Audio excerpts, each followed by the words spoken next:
The mission today is to sharpen your swords and get you ready for battle. It's time to fine-tune your craft and make you the best in what you do. The mission is to equip you to help anyone purchase what they need.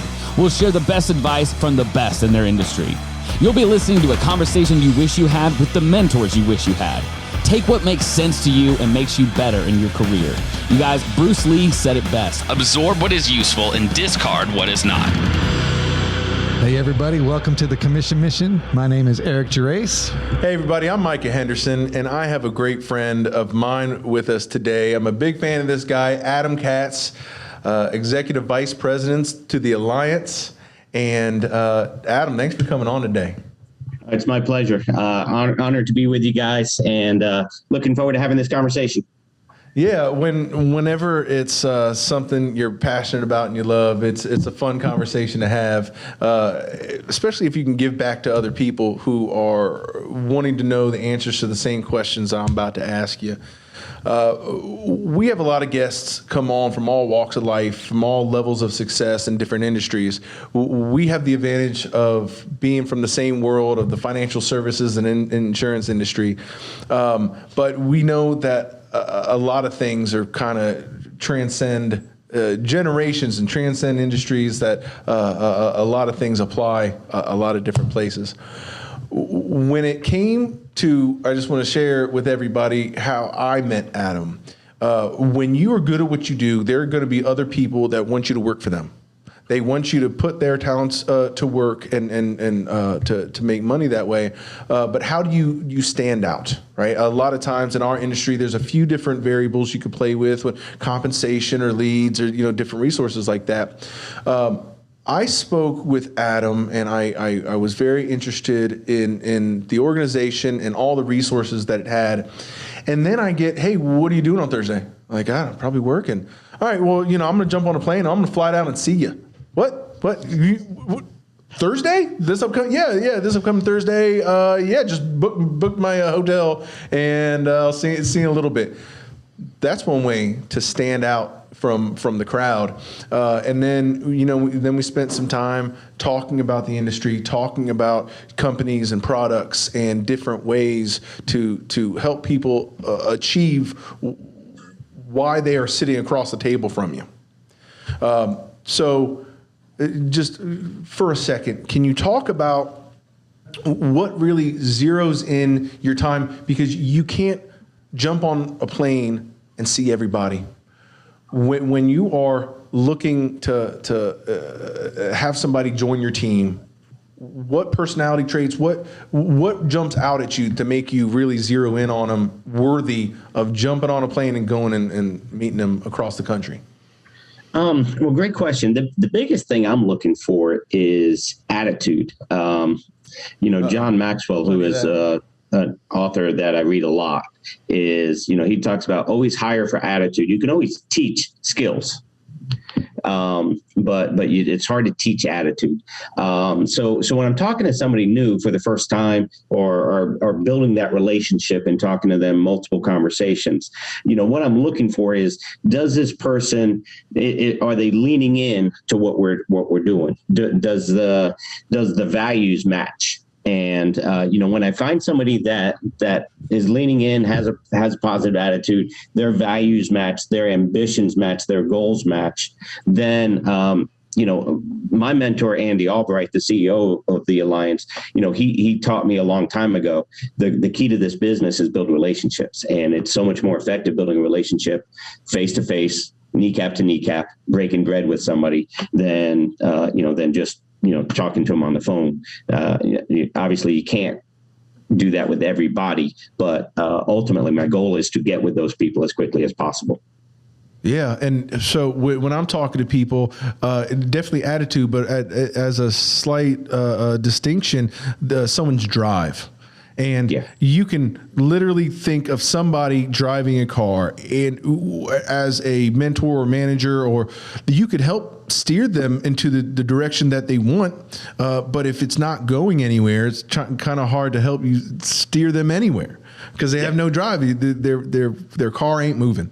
Right. So that is really cool. And when it comes to relationships and how over the last couple of years things have gone a lot more virtual, a lot more Zoom like we're doing now. You're sitting in North Carolina, we're sitting in the Panhandle of Florida, and we're doing a show together, just like if you were here in person. But everything going virtual, how has that affected not only meeting new agents that want to come on board to an excellent organization, but even to the end user, to the client, when you want to build trust and rapport, and face-to-face isn't available, whether it is because they're across the country or just because they prefer not to meet people in person? Yeah, so it obviously it's opened up a lot of doors. It's become common in the industry. So people are used to it. People are, they're not put off by the concept of, hey, what do you mean you're not willing to come see me, or anything like that. So we use it a lot. Being able to see somebody helps. Knowing what they look like, being able to put a face with a voice is very helpful, whether it comes to recruiting and building a business and building an agency, or whether it's doing a sale through Zoom. The insurance companies have all adapted very well. Where it used to be very uncommon for you to be able to do electronic applications and not have to do the face-to-face signature and all of those things. Now, when COVID hit, they all adjusted very quickly and rolled out virtual platforms for everybody. So it's opened up the whole country. Now we're no longer limited based on how far I could drive, or is it worthwhile to invest in a plane flight? When it comes to the partners that I'm working with, I still like to go see them, but we will do more Zoom calls. And what I really like is it's allowed. I have a national agency, so it's allowed me to kind of pull my leadership team together on a more regular basis, because we can all do that virtually now versus trying to schedule a meeting once a quarter or something like that. Yeah, we do the same in my real estate business. It's used to try and get people on the phone as quick as possible. Now we try to get them on Zoom as quick as possible, because like you said, it's seen face to face, and most people, when they're on Zoom, they're like in their home, in their living room sometimes, and so it's an atmosphere where you're getting very personal with them very quickly, and and like you said, it's about building that relationship now, So I like to Zoom in my room, or in my office, and show people around, hey, this is our house, this is what we're doing, and it's a quick way to bond and kind of build that rapport with those people and create that relationship immediately. So I love the fact that you said it was an opportunity and not a challenge too. It's definitely is an opportunity. The challenge is technology. Technology is supposed to make our life so much easier, and then we just even just trying to get my laptop computer that I had in my personal office to connect to this call. I couldn't get the video to work, so I had to switch over to a different computer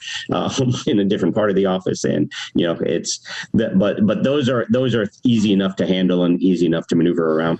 It can be a blessing and a curse, technology, but I was using, via phone or email at least, to write a policy in Atlanta, and then 2 hours later write a policy in Miami for years and years. But now it is just much more socially acceptable. But what I like to do is, if I can meet people in person, I will, at least the first time.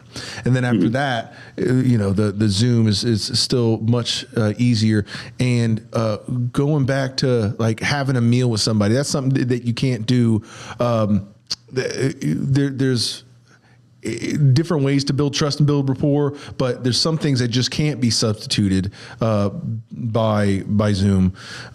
So once you found somebody that has that right attitude and they're a real go-getter and ready to get going, what's some of the best advice that you can give somebody, a new agent or just new in sales in general, to really get their ball rolling faster? Because I know you've helped a lot of people come from a lot of different industries. You yourself were a teacher. Yes. But being being a smart, organized, person, successful people are able to be successful pretty much wherever they go because they bring that same work ethic and different things. But, no matter where they're coming from, what's some great advice for someone starting in sales? Well, one of the things that we always recommend is, start with your warm market. The industry we're in, we have lead programs. We could jump into the cold market very quickly on both the sales side as well as the recruiting side. We have lead programs to generate recruits. We have lead programs to generate sales. But, if you have somebody brand new, they're already questioning their knowledge base. They're already questioning their ability to connect with people. There's a lot of things that they need to mentally and emotionally overcome. And so the easiest way to do that is through warm market. Sit down, do some policy reviews with your family, your friends, your close friends. Not that you're trying to sell them anything. Just tell them you just gotta do some practice appointments. Then once people see what we actually do and the diversity of what we have, all of a sudden they're very interested in things for themselves and their family. And even if they're not, at least you got some practice in, and the system and the technique is no longer scary. It's not an unknown anymore. And, same thing with building a business team. Start with people you know. You know a lot of people. We say this all the time. You got $1 million business in your phone, just from your previous contacts, if you just be willing to use it. And so we try and do a lot with the people and for the people to give them, to take that pressure off. I was just talking to one of our newer agents down in Alabama, and the concept of, I don't know enough to bring anybody on board. I really just wanted to do this as a sales thing. And it's just like, well, don't worry about what you know and how much responsibility you're going to have for them. That's my job. That's me and my office's job, is to help take care of the people that you bring to the table. And my job is to help you be as successful as possible.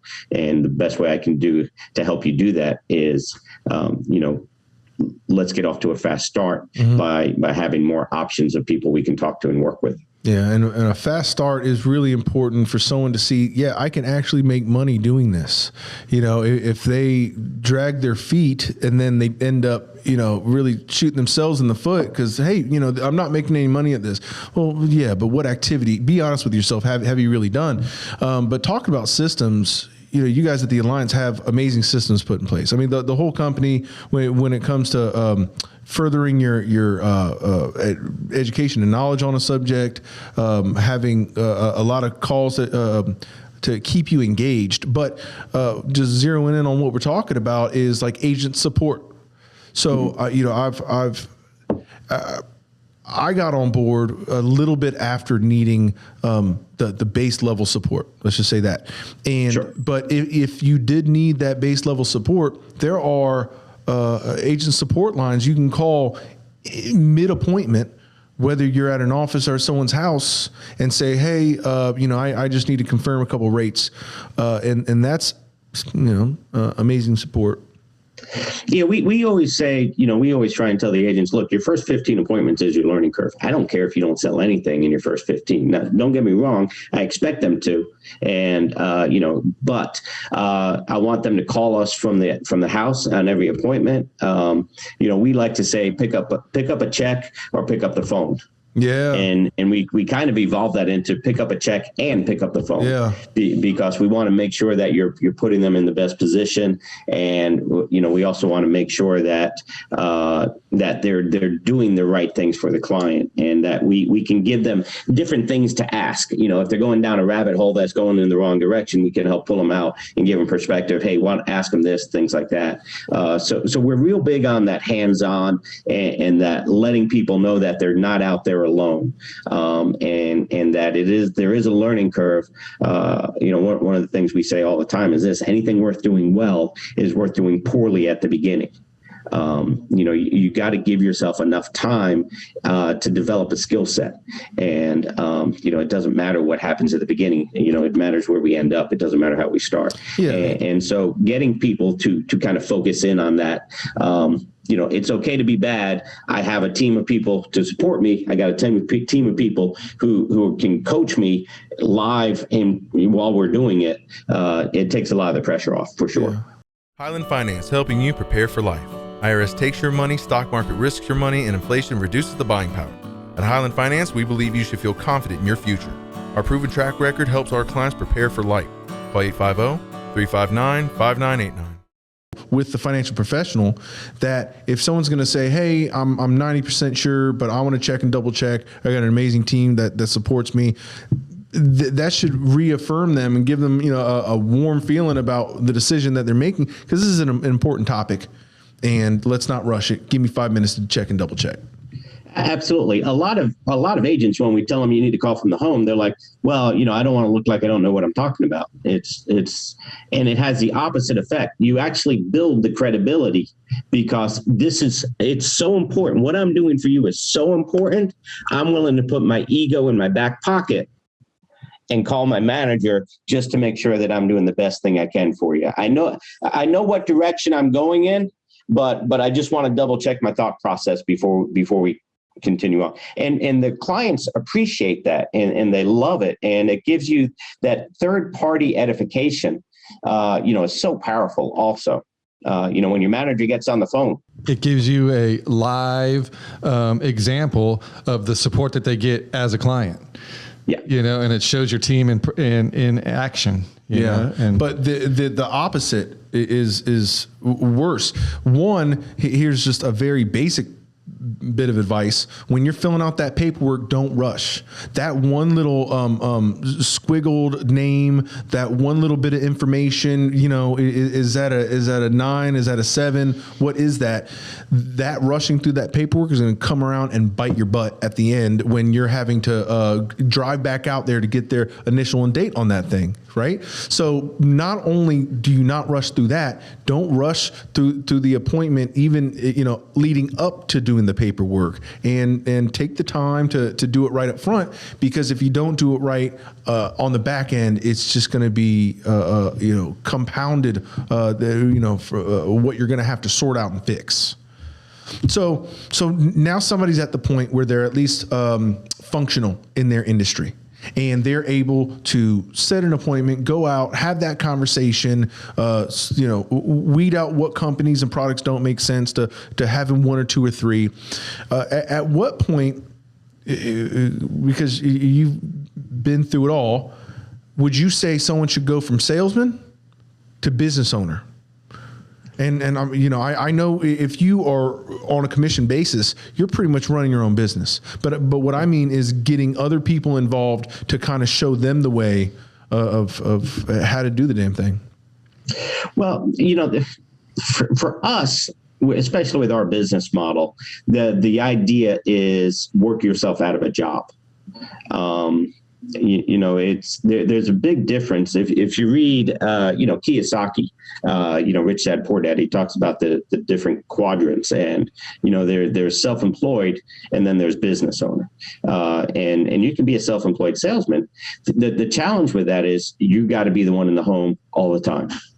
You get into a car accident and you're out of commission for 3 months. You can have a bad month or bad 3 months. Yeah. But your whole team doesn't. Yeah. I'm big on hedging my bets. I've never wanted everything to be dependent totally on me. There are some managers in business where they want control of everything. They want everything to flow through them. And it's just like, the last thing I want to be is the magic in the growth of the organization, because if I'm the magic, that means I can never go away from it. And I want to be able to live life the rest of my life. So if you ask the people that I'm in business with, especially the ones who've been doing this for a while and have achieved, certain levels of success, what's the biggest thing you would have done differently? The answer across the board is consistently, I would have started building earlier. I would have gotten out of that mindset of, well, let me get comfortable with everything. Let me make sure I'm going to be good at this. Like your ability to sell life insurance is going to determine somebody else's success and somebody else's future. So for us, it's big on start now. I'm looking for business owners. I'm looking for people with a business mindset that see the bigger picture. Now, we meet people where they are. We have lots of slots that they can slot themselves into, from, just making an extra $500 part-time income, on the side as a nice little side hustle, to, the ultimate is, hey, I want to build my business to a big enough point where I can go partner with a company like Integrity Marketing or something like that, and get $1 million buyouts. All of and there are lots of levels in between that. So we meet people where they are, but we are always looking for the one who has that kind of, that big vision of, I've always seen myself as somebody that can build something big, and that, my family deserves for me to be wealthy. I deserve everything that other people, if I'm willing to do the work, that's right, I should be able to get the rewards. You got to do the work. But, going back to, you're giving an example of talking to an agent saying, hey, I don't know enough yet, or, questioning their own ability to do something when it doesn't have to be perfect. I think hesitation kills. Run away from hesitation towards confidence, towards knowing that something's going to work, and not just magically. You're going to do the work, and you're going to do the work, and you're going to achieve those goals that this plan, this outline has already given you. There's already a clear path of how to do this. And if you do 1 + 2, it's going to equal 3. So do the work and just get started. Well, Les Brown says, and one of my favorite quotes is, you don't have to be great to start, but you got to start to be great. Boom.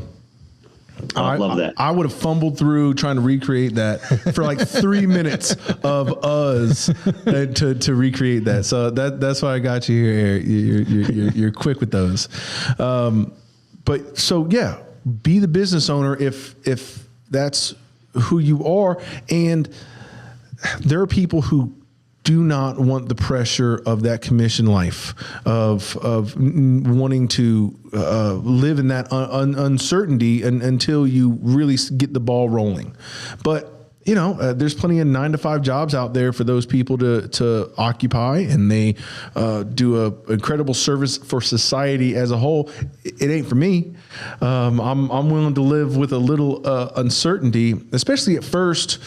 At first, I worked I was finishing college, working at a restaurant, and starting in the financial services industry. And I knew that bare minimum was covered by my 9-to-5. But slowly but surely, I had less and less time to work in that restaurant, because the demands of my financial services, insurance focused job was more and more demanding, until I was trying to pick up a shift a month just to get out of the house, do something different, grab a beer with the guys afterwards, on the way home. So if that's what you got to do, do what you got to do, but get started. Be great if that's what's... And I hear all the time, especially from super successful people, that our time is our most valuable asset, right? And so some people are good at leveraging other people's money, but you can also leverage other people's time and free yours up, because the more time you have to decide how you want to spend that time, in my opinion, the more successful you are, and so leveraging other people's time as far as building teams and bringing other people on, like that's in my real estate business. I've got agents in Seattle and Michigan and in Florida, and now they can work and use their time, and I can focus on building more, and it's the same thing with hiring staff. There's $10 an hour work, there's $100 an hour work, and there's $1,000 an hour work. And, it's amazing how many people, I guess inflation wise, maybe it's $20, $200 and $2,000 an hour work now. But it's amazing how many people they don't want to hire staff because they don't want to spend the money. And it's the best investment you can do. You hire somebody full time to help you in your business, help you in your office. You just bought 40 more hours a week. So, and a mistake a lot of people make is they think, okay, I don't have to do that piece of it now, so I can slow down and and now I don't have to work as hard. And it's no. You keep putting in your 60, 70, 80 hours a week because you're a business owner trying to build something. But now you got your 60 hours plus you just hired this person that gives you an additional 40 hours. Now you got 100 hours going into the running of your business instead of it just being you trying to do everything. And, that's a big mistake I see a lot of agents make is they don't want to invest in the business. They don't want to invest in themselves. They don't want to be responsible for somebody else. And so they let fear keep them from really allowing themselves to grow. All right. So now you focus on another aspect of the business where maybe the monotonous administrative tasks are handled by that staff, right? Those emails, filtering through phone calls, answering messages. But now your time is better spent somewhere else in the business and growing it in different ways. And, maybe working on systems, or maybe you outsource that too. But yeah, I don't know. Distinguishing between efficient and effective. Yeah. Because, you could be really efficient and do everything in your business, but are those minutes very effective for growing your business and generating income? And so when you bring people on and you can leverage their time to keep that efficiency going, then you can spend your time being more effective in growing your business. And I don't see ever, at least in my perspective, in my work ethic, is if there's ever really time to not work. I enjoy working is what I'm saying. And that's great if I have somebody taking care of more monotonous tasks, but there's still going to be something that I'm going to want to do to push everything along to see how far I can get in this life. That I do just enjoy sitting at the beach, but I think I wouldn't want to do that every day. For me, eventually that would get boring, So I enjoy working, and I don't think there's ever a time when just because things are going pretty good, I'm just going to sit on the couch and watch TV, Right. But it allows you to make such a bigger impact. It's if I don't care how good you are as a personal producer, you can only sit with so many people. You can only, we all have 168 hours. So I don't care if you're working 100 hours a week as a personal producer. One, I don't think it's sustainable. But two, if you get sick, you get the Rona, you get in a car accident, or maybe you need to go take care of a sick parent or something with your kids, something happens, and your business goes from open 100 hours to closed, to zero. Whereas if you have 100 agents across the country, I don't care what industry you're in, obviously I'm in financial services, but if I have 100 agents and let's say they're each just putting in 20 hours a week, my business is open 2,000 hours compared to your 100 hours. Who's going to make a bigger impact? Who's going to be able to help more people? Who's going to make which is more sustainable? One person on at 100 or one of my agents gets sick, my business is only open 1,980 hours this week. But it doesn't go down to zero. And it's a built-in retirement plan. Exactly. Like you said, it can operate without you there. And, that's the goal. That's, eventually what we want. So we've kind of talked high level about walking through, finding the agent, getting them started, moving into business ownership. Is there anything you can talk to as far as a trick of the trade that you've picked up that helps somebody getting started, maybe with organization, maybe with a particular phrase or language that you use, or maybe a CRM, maybe a certain app or technique that has really helped you out or helped other people? The biggest thing is be teachable. Just avail yourself to the system. I don't care what background you have. I don't care what education level you have.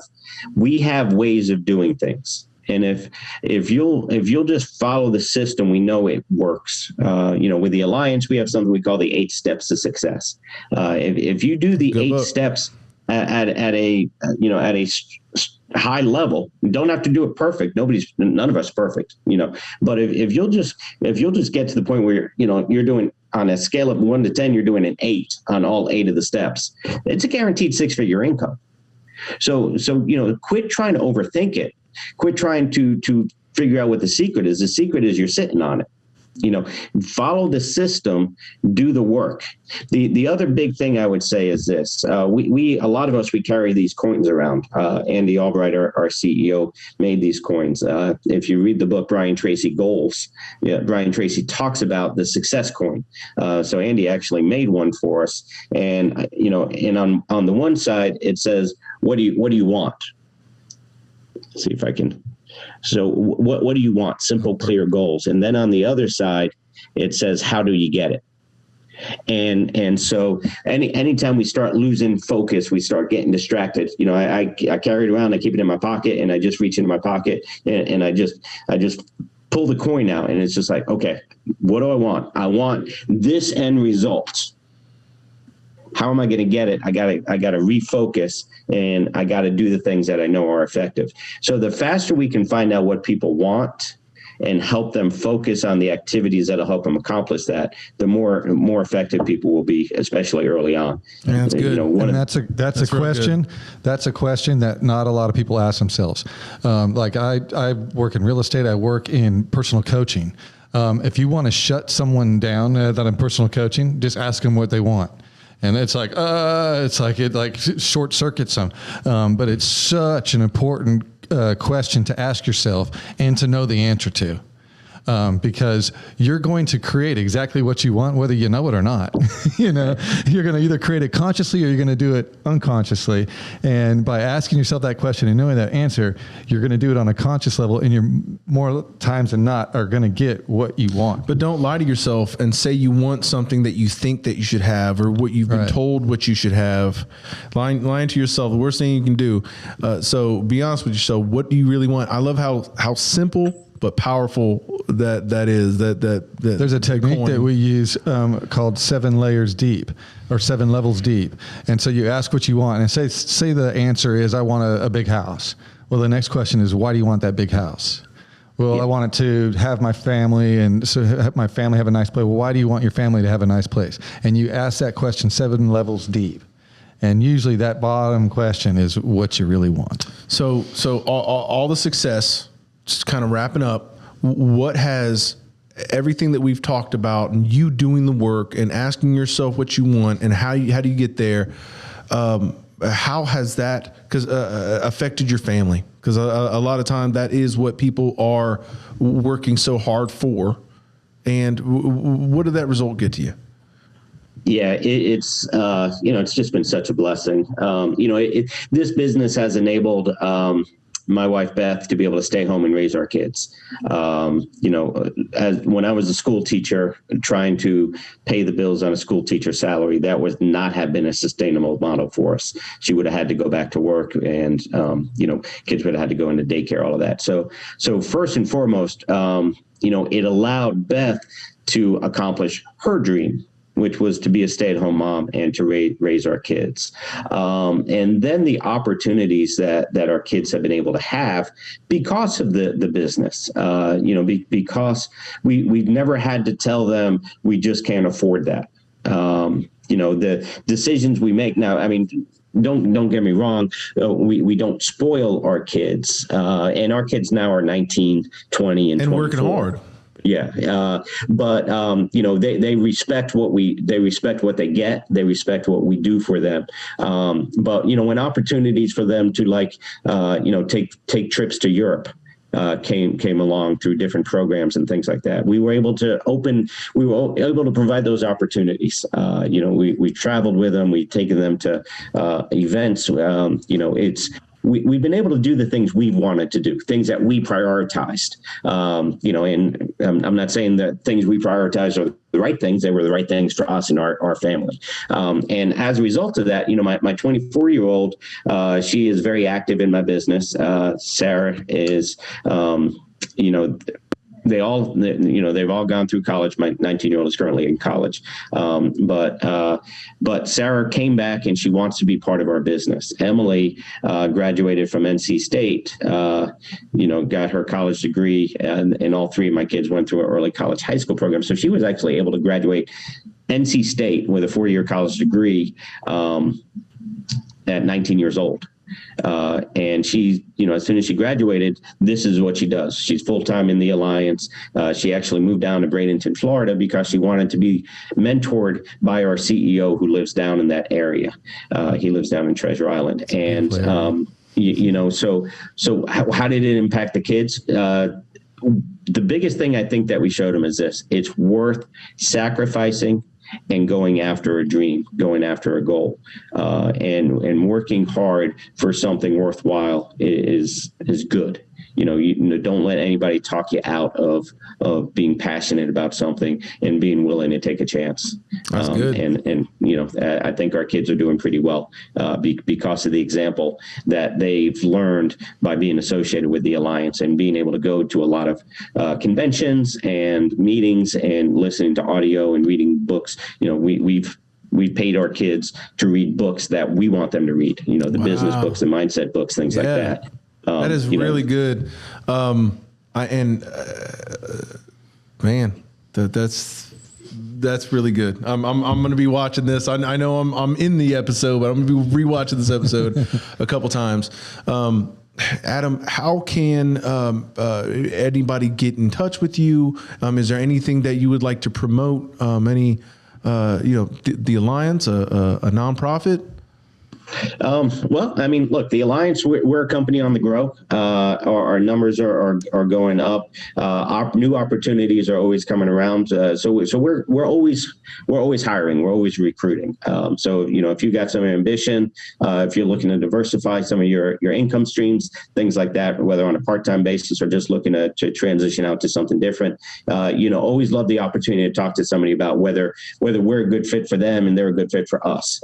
So from that perspective, I would love to talk to people about our company and what we do. I personally am a big fan of the Alliance. I've been to conventions. I've driven up there and hung out with you guys, and it's an amazing organization. Yeah, and you love working with you, Micah, and and obviously you're a great example of this is just one piece of your puzzle. We've never had crosswords about you're not working hard enough. It's hey, my job is to meet you where you are, and how can we best help you accomplish your goals? Should I give my cell phone number? Should I give my email address? Whatever you feel comfortable with. I love people. I love people reaching out to me. My cell phone number is 910-591-8627. And I'm in Wilmington, North Carolina. My email address is akatz@naakatz.com, akatz@naakatz.com. If anybody sees this and is interested in learning a little bit more about how the Alliance works and what possibilities are there, I'd love to have that conversation with you. And make sure to let Adam know where you heard him from. Absolutely. And brave man, somebody is passionate and means it when they give their cell phone number on the internet. But you are passionate about it. You do mean what you say, and you're full of wisdom. I really appreciate you sharing some of that with us today, Adam. Absolutely. Yes, thank Eric, you so much, Micah, thank you so much for having me. This has been a blast, and maybe in the future I can come back again. Definitely. We'd love to. Season 2. See you there. Sounds good. All right. Thanks, guys. Bye. Hey everybody, thanks for watching this episode of the Commission Mission. I hope you got a lot out of it. We need you guys to like, follow, subscribe, whatever that action is for the platform that you're watching it on, and please leave a review. That's a great way of giving us a compliment. And if you're listening to this show and you're interested in working with a great team in either the financial industry or real estate, Mike and I have opportunities available for people to join our team. You can find us at livingthatcommissionlife.com and go to the Join Us tab.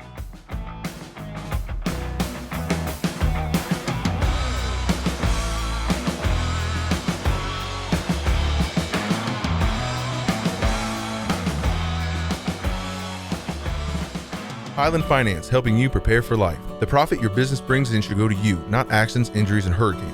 Do a policy review on your general liability and workers' comp today. Our proven track record helps our clients prepare for life. Call 850-359-5989. Highland Finance.